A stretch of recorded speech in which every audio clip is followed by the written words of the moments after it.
오늘 하나님께서 우리에게 주신 말씀은 신약성경 로마서 7장 1절에서 6절까지 말씀입니다. 형제들아, 내가 법 아는 자들에게 말하노니 너희는 그 법이 사람이 살 동안만 그를 주관하는 줄 알지 못하느냐. 남편 있는 여인이 그 남편 생전에 법으로 그에게 매인바 되나 만일 그 남편이 죽으면 남편의 법에서 벗어나느니라. 그러므로 만일 그 남편 생전에 다른 남자에게 가면 음녀라. 그러나 만일 남편이 죽으면 그 법에서 자유롭게 되나니 다른 남자에게 갈지라도 음녀가 되지 아니하느니라.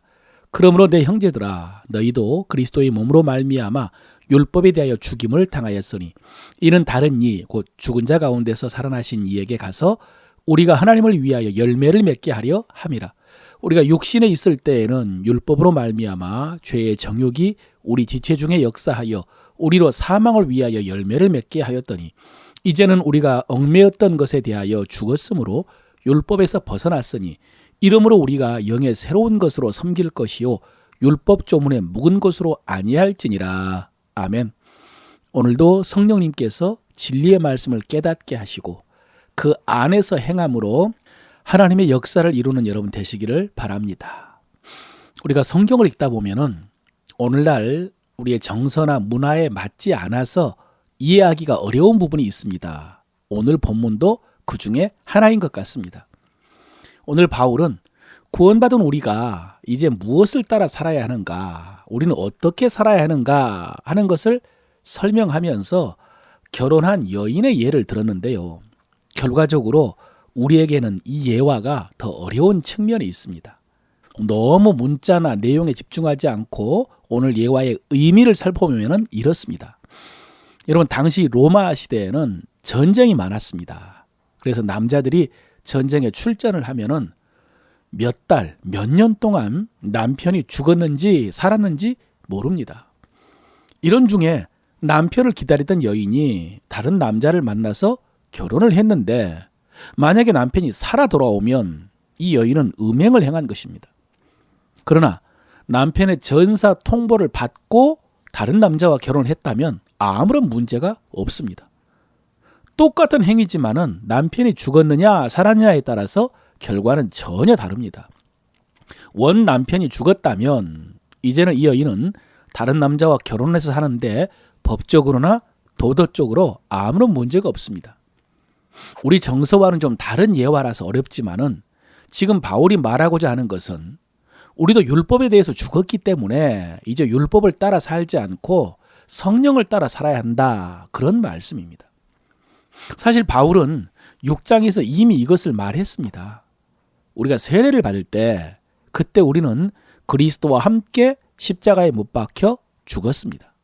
율법에 의해서 죽은 것이고 또 율법에 대해서 죽은 것입니다. 그래서 이제 우리는 율법과 상관이 없습니다. 그런데 우리는 이렇게 죽기만 한 것이 아니라 다시 살아났습니다. 세례받을 때 물속에 들어가기만 한 것이 아니라 물속에서 나오고요. 또 주님이 죽으셨다가 부활한 것처럼 우리도 부활한 것인데 그러므로 이제 우리는 새롭게 살게 된 것입니다.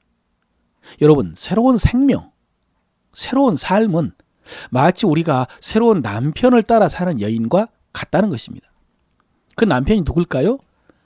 예수 그리스도라고 했습니다.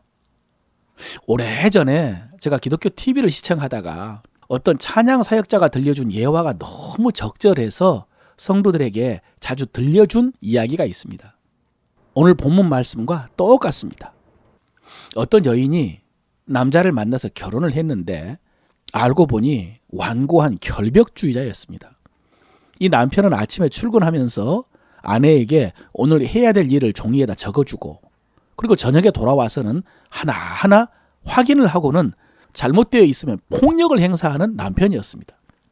그러니 이 여인의 결혼 삶이 얼마나 비참합니까? 정말 지옥 같은 생활이었습니다. 그런데 어느 날 이 남편이 죽었습니다. 그리고 시간이 지난 다음에 이 여인을 진정으로 사랑해주는 새로운 남자를 만났습니다. 이 남자는 이 여인의 아픔과 연약함을 다 이해해 주었고 그래서 옛날의 상처도 다 씻고 하루하루 행복한 삶을 살았습니다. 그러던 어느 날 이 여자가 자기의 옷을 정리하다가 옛날 남편이 아침에 자기에게 적어주고 간 일 목록이 적힌 종이를 발견했습니다. 그리고 이 목록을 읽어보다가 이 여인은 너무 놀랐습니다. 왜냐하면 자기는 지금 그 종이에 적힌 일보다 훨씬 더 많은 일을 하고 있었던 것입니다. 그런데도 피곤한 줄 몰랐습니다. 그렇게 많은 일을 하고 있는데도 평안하고 행복했기 때문입니다. 여러분, 이 이야기가 우리 신앙생활에 많은 깨달음을 주는데요. 처음에 남편은 율법이죠. 나중에 만난 남편은 예수 그리스도입니다. 우리 신앙생활이라는 것이 바로 이런 것이라는 것입니다. 지시하고 명령해서 두려움에 사로잡혀 억지로 하는 게 아니고 하나님께서 우리를 사랑하시고 은혜를 베풀어 주셨기 때문에 감사하고 행복해서 기꺼이 하는 것입니다.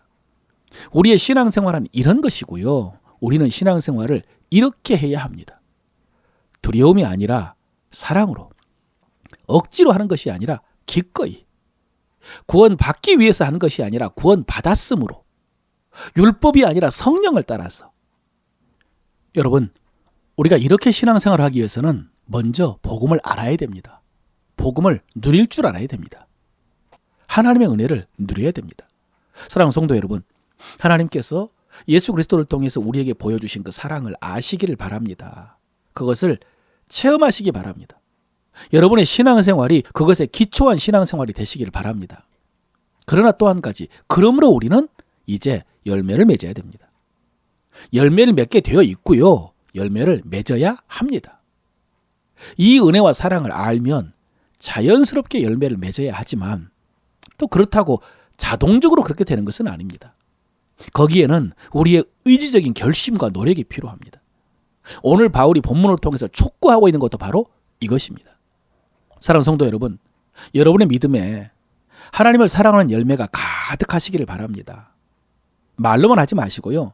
생각으로만 하지 마시고 구체적으로 행함과 진실함으로 순종함으로 그렇게 풍성하고 행복한 열매가 가득한 여러분 되시기를 바랍니다.